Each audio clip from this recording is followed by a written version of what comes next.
So following Revenge of the Sith, one of the biggest questions that Star Wars fans had was why would someone as powerful as Yoda simply go into hiding? Well, I believe the explanation is to ensure that he can be alive to train Luke or Leia when the time comes, and to further Obi-Wan's training so he can become a Force ghost. But what if he decided, you know what, maybe I'm powerful enough to survive without going into hiding? As he did just have near enough to a stalemate with Palpatine. He definitely outdueled him, but did end up losing the fight, but it wasn't exactly overwhelming. So this fanfiction is going to be covering what if Yoda didn't exile in Revenge of the Sith. So let's get on with it. After all of the events in Revenge of the Sith, at the end, Yoda, Obi-Wan Kenobi and Bail Organa are discussing their futures individually, as a whole, and for the two children of Padme Amidala, Luke and Leia. In this fanfiction, Yoda decides to be a bit more patient and less impulsive on his decision to go straight into hiding, and to order Obi-Wan to do so as well. I personally feel that this was a mistake by Yoda, so if Yoda didn't act so quickly and decided not to go into hiding straight away, this is what I believe would happen. He decides to lay low rather than go into hiding and assess the damage of the Empire rising and Palpatine's plan, Order 66, etc, etc. He also decides to try and seek out some, I guess now, rebel sympathizers or just people going against the Empire to see what they can do to fight back against the Empire, because Yoda obviously knows that this is not a good way for the galaxy to continue with Palpatine in charge of it all. As what they known about Darth Sidious before they realised it was Palpatine was that he was controlling both sides of the Clone Wars. So if someone can do that when there is the whole Jedi Order on one side and be undetected, then imagine what they can do when there is no Jedi Order to stop them if they try and do anything too outrageous, you know, like a Death Star. Now at this point, Darth Vader is quite busy doing his stuff in the Vader 2017 comics, which basically includes him getting his first lightsaber. He goes back to Coruscant to try and kill Jocasta Nu, he meets the Grand Inquisitor for the first time, stuff like that. He's busy. So this allows Obi-Wan and Yoda to search for some surviving Jedi without coming across Vader, because he is nowhere near any of the planets they're going to be visiting. Now what we know about Order 66 is that Yoda was on Kashyyyk with Luminara Unduli and Quinlan Vos, and what Yoda remembers from his time on Kashyyyk when Order 66 started is that he never lost the presence of Quinlan Vos in the Force. He never felt him die. Yoda knows that he may have made a mistake, and with everything going on, he may just not have sensed Vos die, but he's willing to take the bet on this one that if Quinlan Vos died on Kashyyyk, he would have felt it, and he didn't, so him and Obi-Wan Kenobi head to Kashyyyk. Now Quinlan Vos I like to think of as kind of the Tarzan of Star Wars, so somewhere like Kashyyyk would suit him very, very well, and by the time Yoda and Obi-Wan arrive, Vos is still alive. As obviously we know Quinlan Vos survives Order 66 in the main timeline anyway. When they arrive on Kashyyyk, Yoda is in a deep meditative state, as his Force connection, like many others at certain points in Star Wars, has been amped due to the extreme need of it. Yoda knows that he needs to use all of his Force power at this point in Star Wars if him and the Jedi Order, etc, etc, are going to successfully survive and wipe out the Empire. So with this, he is again reunited with the feeling of Quinlan Vos's presence, and they head towards where he feels it to be, and they find him with Chewbacca and Tarfol, the two Wookiees that helped Yoda escape initially. Yoda offers the two Wookiees to come with Vos, Obi-Wan and Yoda to help fight back against the Empire, but they decline it as their own race is in trouble with the Empire at the moment. As we know, the Wookiees had a very troubled time from the Empire's rise. So the current team is Yoda, Obi-Wan and Quinlan Vos, not too bad at all, and definitely strong enough to 3v1 either Palpatine or Darth Vader. However, they don't know if Darth Vader is still alive, so they only know of Palpatine right now. And this is exactly why I think Yoda should have been less impulsive, because, well, within a very short amount of time, they already have enough combined power to defeat the Emperor, and I believe they could have had that anyway if they just decided to not split up at the end of Revenge of the Sith and say Obi-Wan and Yoda went to fight Palpatine. I think Obi-Wan would die in that fight, but with Obi-Wan's loss and Palpatine being distracted by Obi-Wan at times, I think Yoda could capitalise and kill Palpatine, and then Yoda definitely is strong enough to defeat Vader on Mustafar. But anyway, Bail Organa in this time has managed to reach out to Saw Gerrera on Onderon, as Saw was looking for people to fight back against the Empire as well, as we know of the Bad Batch series, and this causes a big chain of events. However, Bail Organa is only partly responsible for the contacting of Saw Gerrera, and let me explain why that is. Onderon is very close to Kashyyyk, and obviously we know Yoda, Obi-Wan and Vos went to Kashyyyk, or Vos was already there, Obi-Wan and Yoda went to Kashyyyk. Saw Gerrera had an open frequency channel as he was looking for people to fight back against the Empire, and due to the range of the channel, it reached Yoda and Obi-Wan's ship, so they spoke and then they redirected Saw Gerrera to Bail Organa, as Yoda and the crew were pretty busy right now. Now Saw may need an actual place to stay with him and his limited troops, as we know in the Bad Batch series he was leaving Onderon, or him and his troops were leaving Onderon before the Bad Batch arrived, so Bail Organa can obviously provide something like this, as Onderon is a peaceful planet. He went there at the end of Revenge of the Sith, and he could definitely take Saw Gerrera in there, as he is in trouble on Onderon, as the Empire know he is there. So now that Bail Organa has talked to Saw Gerrera before the Bad Batch arrived on Onderon, when the Bad Batch do arrive on Onderon, Saw Gerrera mentions to them that it's more than just him and his fighters fighting back against the Empire. He has Yoda, Obi-Wan Kenobi, Quinlan Vos and Bail Organa and his people all prepared to fight back. Now the Bad Batch accepts Saw Gerrera's offer of joining them,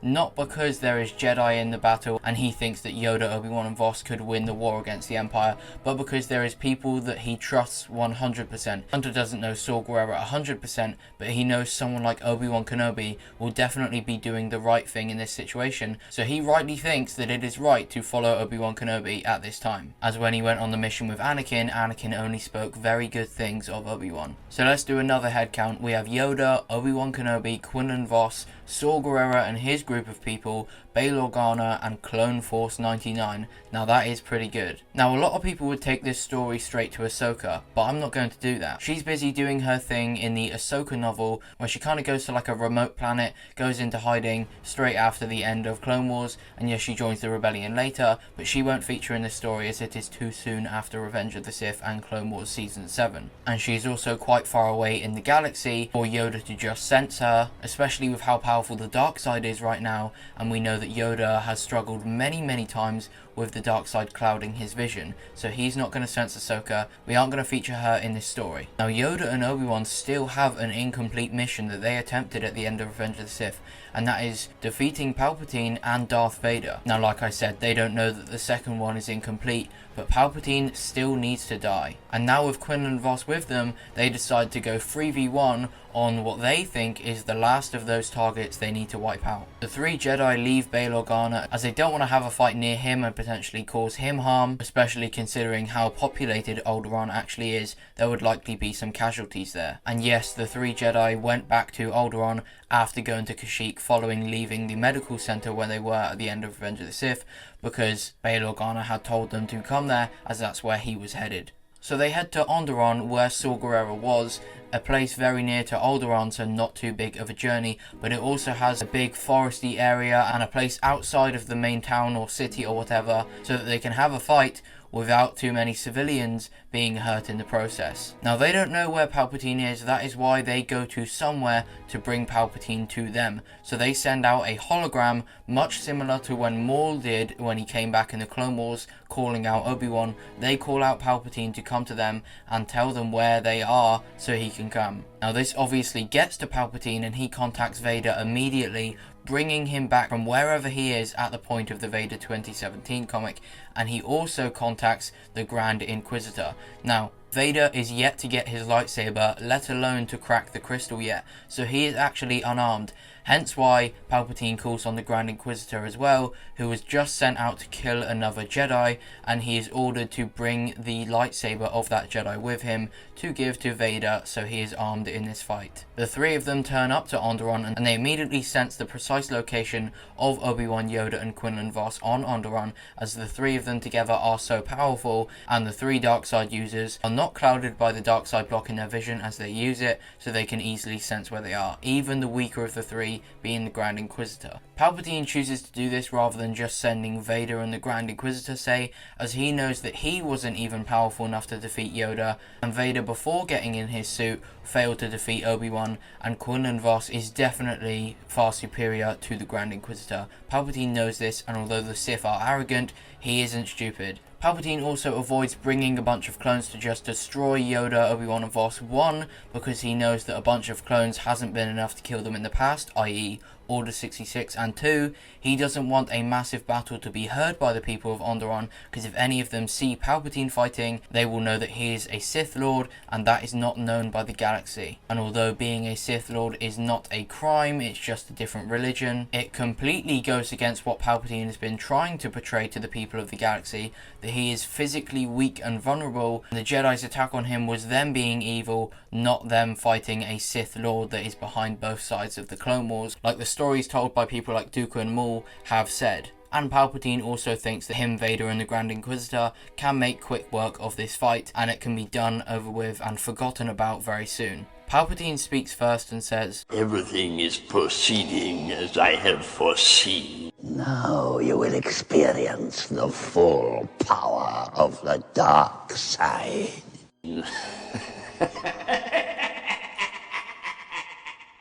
And Yoda replies, "Your arrogance it is this time, and blinding you it is."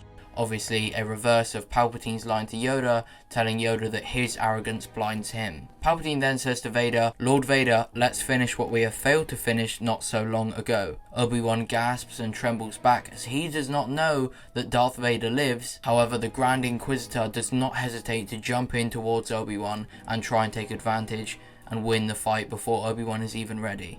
Vader then locks blades with Quinlan Vos, and Palpatine defends Yoda diving in towards him, and all 6 of them begin to fight. All 3 fights are incredible. Yoda is having a duel with Palpatine, as we know he is a superior duelist to Palpatine. Obi-Wan is definitely outfighting the Grand Inquisitor, but the 2 blades of the Inquisitor lightsaber are saving him many times, and he is holding his own to some degree in this battle. And as this is the weakest form of Vader before he's gotten used to his suit, and as he's only just turned to the dark side, Quinlan Vos is getting the better of him in this fight. Kenobi disarms the Grand Inquisitor and stands over him, wondering what he should actually do next, because it's not the Jedi way to kill an unarmed enemy, but he is also needed to help out in one of the other 2 fights. While this is happening, Vos is continuing to push back Vader, and Palpatine is performing better against Yoda this time than he did in Revenge of the Sith, as with every duel he is improving more and more, as he has been out of practice for so long, as he's been hiding his Sith identity. You would expect every battle him to get better and better,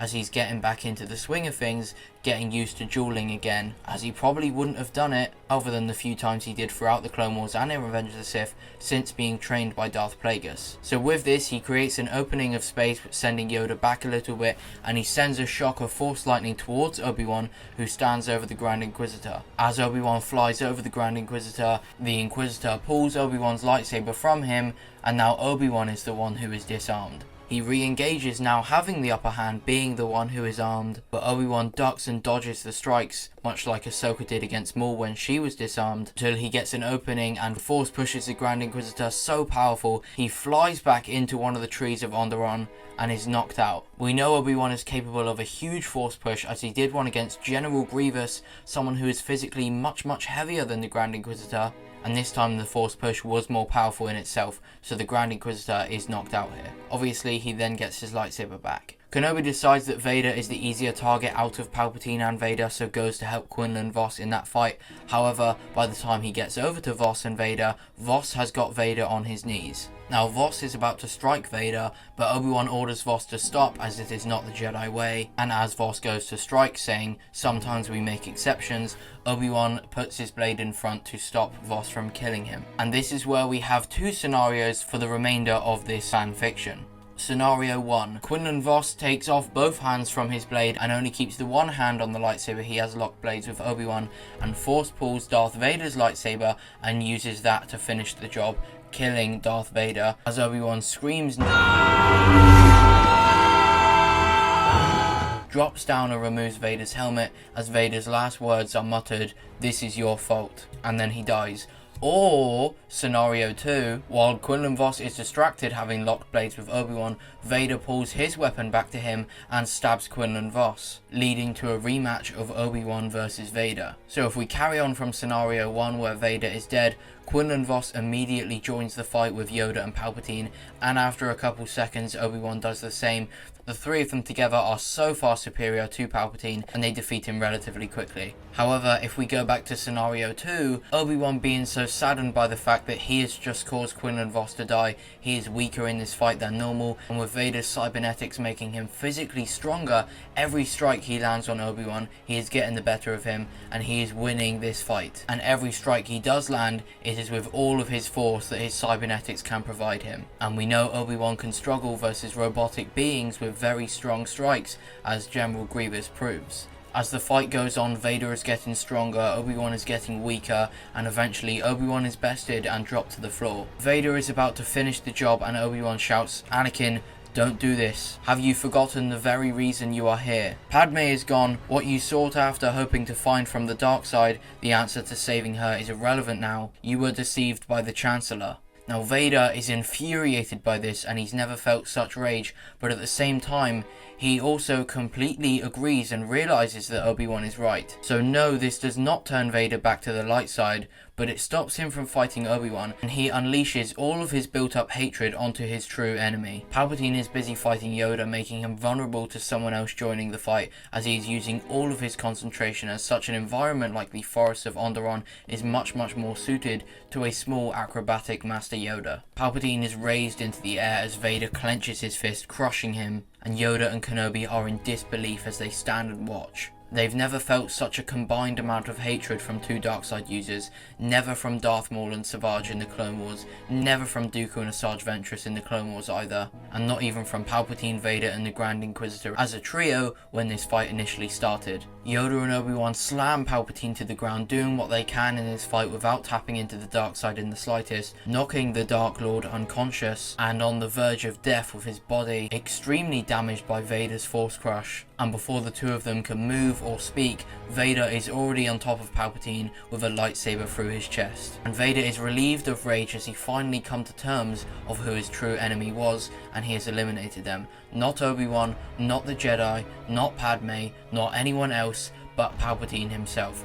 So to round this off, Yoda and Obi-Wan obviously still take Vader as their prisoner, or should I say Anakin now, with little to no resistance from him. As I just said, he has no hatred towards Obi-Wan or any other Jedi, as he realized his true enemy is Palpatine, who he has already killed. And eventually, he turns fully back to the light side of the Force. Luke and Leia are to be trained by three extremely powerful beings, who both end up surpassing any of the three that trained them, and balance is truly brought to the Force, and the prophecy is fulfilled as Anakin killed Palpatine, he destroyed the Sith. The rebellion then thrive against the Empire as they have three fantastic Jedi to fight their battles whilst they are not busy training two children with extremely high midichlorian counts. Saw and the Bad Batch and many more people end up joining the rebellion and also fighting for them, even more than in the real timeline of Star Wars. And the Empire were in a much worse position as they had no Palpatine, one of the most intelligent men in the galaxy, and they also had no Vader. The Inquisitorius quickly fell as they were very new to the dark side and they definitely needed guidance,